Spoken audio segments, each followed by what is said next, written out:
Right, so in the last lecture we discussed about the direct pathway and now we will discuss about the indirect pathway. Okay, अगर आपसे कोई पूछे कि what is special about the indirect pathway, so you just have to tell them कि indirect pathway में हमारे पास क्या involve होता है. Indirect pathway में हमारे पास involve होता है subthalamus.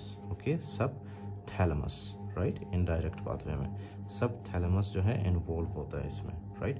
अब वो कैसे इन्वॉल्व होता है, let me explain for you guys. Right, first of all you need to understand, right, कि whenever you are thinking about a movement, right, क्या होता है कि आप सेरेब्रल कॉर्टेक्स से आप उसके बारे में सबसे पहले प्लान करते हो. राइट, प्लान करने के बाद यहाँ से कुछ फाइबर्स निकलते हैं जो कि ये आते हैं हमारे स्ट्राइएटम में, राइट, स्ट्राइएटम या पुटामेन में, right, in the lentiform nucleus.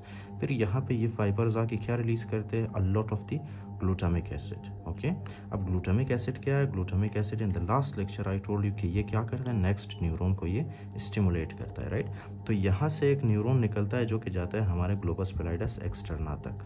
Fine, okay, globus pallidus externa तक. Now you have to tell me for example let me take my pen. अच्छा, ये ग्लूटामिक एसिड क्या करेगा, ये स्टिमुलेट करेगा इस न्यूरॉन को, राइट, ओके, जिसकी वजह से क्या होगी, इस न्यूरॉन की एक्टिविटी बढ़ जाएगी. ओके, इस न्यूरॉन की एक्टिविटी क्या होगी, बढ़ जाएगी. फाइन, ओके, इस न्यूरॉन की एक्टिविटी जब बढ़ती है तो ये क्या रिलीज करता है यहाँ पे ग्लोबस पैलिडस एक्सटर्ना में, these will release a lot of the GABA here. Understood? Okay, these will release a lot of the GABA here. Okay, जब गाबा यहाँ पे रिलीज करेगा तो क्या होगा आगे, दिस इज वेरी ऑब्वियस कि यहाँ से जो न्यूरॉन जाता है हमारे सबथैलेमस में. Okay, this neuron is coming into our subthalamus. Fine, तो क्या होगा, जब यहाँ पे ज़्यादा गाबा रिलीज होगा तो क्या ये न्यूरॉन स्टिमुलेट होगा या इनहिबिट होगा. In the last lecture we discussed कि जब गाबा ज़्यादा रिलीज होता है, गाबा क्या करता है, गाबा इनहिबिट करता है नेक्स्ट न्यूरॉन को. तो इस न्यूरॉन की एक्टिविटी क्या होगी, इस न्यूरॉन की एक्टिविटी होगी रिड्यूस. ओके, फाइन, यानी कि ये न्यूरॉन लेस एक्टिव होगा.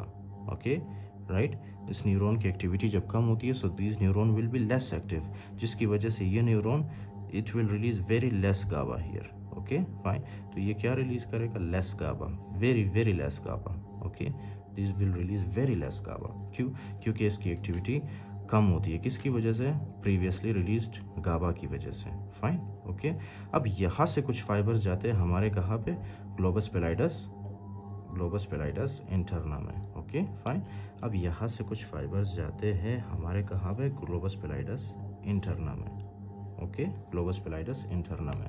Right, now you have to tell me, जब यहाँ पे लेस गाबा होगा तो क्या ये लेस गाबा इस न्यूरॉन को इनहिबिट कर पाएगा, नहीं कर पाएगा, जिसकी वजह से ये जो न्यूरॉन है ना आपके पास, इसकी एक्टिविटी बढ़ जाती है. ओके, इसकी एक्टिविटी क्या होती है, इंक्रीज होती है, इसकी एक्टिविटी इंक्रीज होती है.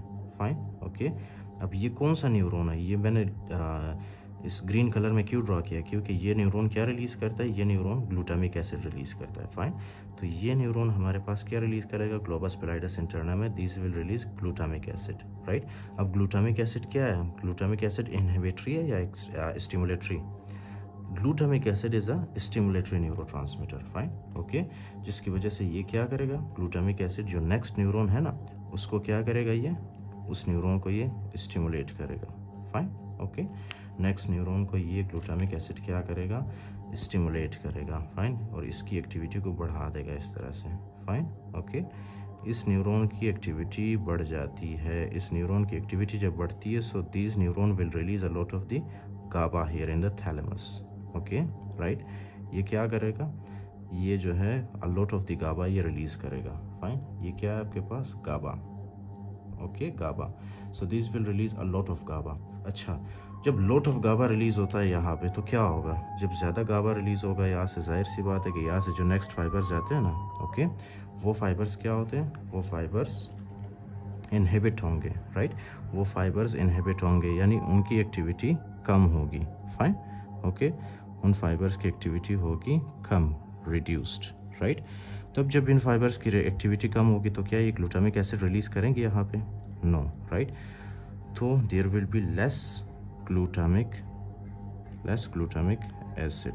फाइन, अच्छा, एक डायरेक्ट पाथवे था जो ग्लूटामिक एसिड की कॉन्सेंट्रेशन को बढ़ा रहा था और मूवमेंट को सपोर्ट कर रहा था. राइट, और एक हमारे पास है इनडायरेक्ट पाथवे जो कि ग्लूटामिक एसिड की कॉन्सेंट्रेशन को नहीं बढ़ा रहा है, उसकी कॉन्सेंट्रेशन को कम कर रहा है. राइट, जब इसकी कंसंट्रेशन कम होती है तो जाहिर सी बात है यहाँ से कुछ न्यूरॉन्स आते हैं, फाइन, जो कि नीचे की तरफ आते हैं, okay, and these neurons will come into our spinal cord, okay, fine, और ये न्यूरॉन्स हमारे जाके कुछ मसल्स को स्टिमुलेट करते हैं या इनहिबिट करते हैं, राइट, ओके। अब यहाँ पे डायरेक्ट इनडायरेक्ट पाथवे का फ़ायदा क्या है, let me explain for you. जब आप फॉर एग्जांपल बाइसेप्स मारते हो, राइट, बाइसेप्स मारते हो, उस दौरान क्या होता है कि आपका बाइसेप मसल जो है ना, फ्लेक्सर मसल, राइट, ये फ्लेक्सर मसल को स्टिमुलेट होना है, ओके, और ये जो आपके पास एक्सटेंसर मसल है इसको जो है at the same time inhibit होना है, राइट, ताकि आप बाइसेप मार सको जिम में, ओके, राइट। तो ये कुछ फाइबर्स डायरेक्ट पाथवे वाले आके क्या करते हैं, बाइसेप मसल को स्टिमुलेट करते हैं, और इनडायरेक्ट पाथवे वाले आके हमारे एक्सटेंसर मसल को इनहिबिट करते हैं, राइट, जिसकी वजह से क्या होता है कि एक्सेसिव मूवमेंट नहीं होती, ओके, और आप इजीली जो है आप बाइसेप मार पाओगे, okay, fine. So this is the we can say like the indirect pathway, right, including that ये जो है indirect pathway I will explain for you, right, in the book के ये जो है ऑटोमेटिशन, मतलब जो ऑटोमेटिक हरकतें हम करते हैं, राइट, उसमें भी ये हेल्प करता है, राइट। अच्छा, ये जो मैंने आपके लिए एक्सप्लेन किया था कौन सा वाला पाथवे था, this was about the indirect pathway, okay, which involves our subthalamus, indirect pathway, indirect pathway, fine.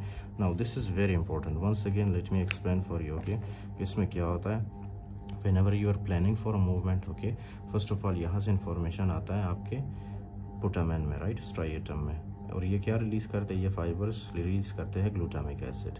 अब ग्लूटामिक एसिड क्या है कि ये this is a stimulatory neurotransmitter, जिसकी वजह से ये जो आपके पास न्यूरॉन है ना, इसकी एक्टिविटी बढ़ जाती है, ये न्यूरॉन स्टिमुलेट होता है, राइट। जब ये न्यूरॉन स्टिमुलेट होगा so this will release a lot of GABA here, okay. जब गाबा रिलीज होगा तो ये गाबा क्या करेगा, दिस गाबा विल गाबा क्या करेगा, ये जो नेक्स्ट न्यूरॉन है इसको ये इनहिबिट करेगा, फाइन। इनहिबिशन की वजह से ये न्यूरॉन आपके पास this will release very less GABA in the subthalamus, fine. जब लेस गाबा होगा तो जाहिर सी बात है कि जो नेक्स्ट न्यूरॉन यहाँ से निकलेगा दैट वोंट बी इनहिबिटेड, उसको कोई इनहिबिशन के लिए नहीं होगा, तो ये जो न्यूरॉन आपके पास होगा इसकी एक्टिविटी बढ़ जाएगी and this will release a lot of glutamic acid. ये क्या है आपके पास, this is the glutamic acid, okay, this is glutamic acid, right. तो ये ग्लूटामिक एसिड मैंने आपको बताया था लेक्चर के बिगिनिंग में कि ये क्या करता है, ये नेक्स्ट न्यूरॉन को स्टिमुलेट करता है, फाइन, जिसकी वजह से जब ग्लूटामिक एसिड की कंसंट्रेशन बढ़ती है ना तो ये नेक्स्ट न्यूरॉन को क्या करेगा, स्टिमुलेट करेगा, जिसकी वजह से ये नेक्स्ट न्यूरॉन की एक्टिविटी बढ़ जाएगी, फाइन। तो नेक्स्ट न्यूरॉन क्या रिलीज करेगा थैलेमस में, this will release a lot of the GABA, okay. जब ये स्टिमुलेट होगा तो जाहिर सी बात है ये गाबा रिलीज करेगा। अब ये गाबा क्या करता है, गाबा जो है नेक्स्ट न्यूरॉन को क्या करता है, उसको इनहिबिट करता है, फाइन। जब नेक्स्ट न्यूरॉन इनहिबिट होगा so this will release less glutamic acid in the cerebral cortex, okay, fine.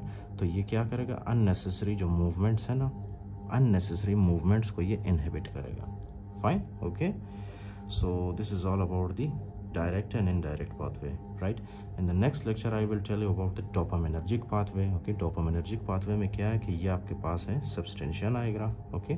Substantia nigra क्या रिलीज करता है हमारे पुटामेन में, these will release a lot of the dopamine, okay, fine. Dopamine release करता है। अगर वो डोपामिनर्जिक पाथवे, अगर ये सबस्टेंशिया नाइग्रा आपके पास डैमेज हो ना, ओके, अगर ये सबस्टेंशिया नाइग्रा खराब हो so that will lead to Parkinson's disease, okay, parkinsonism, Parkinson's disease, right? Although we will discuss this in very detail, okay, in the upcoming lectures.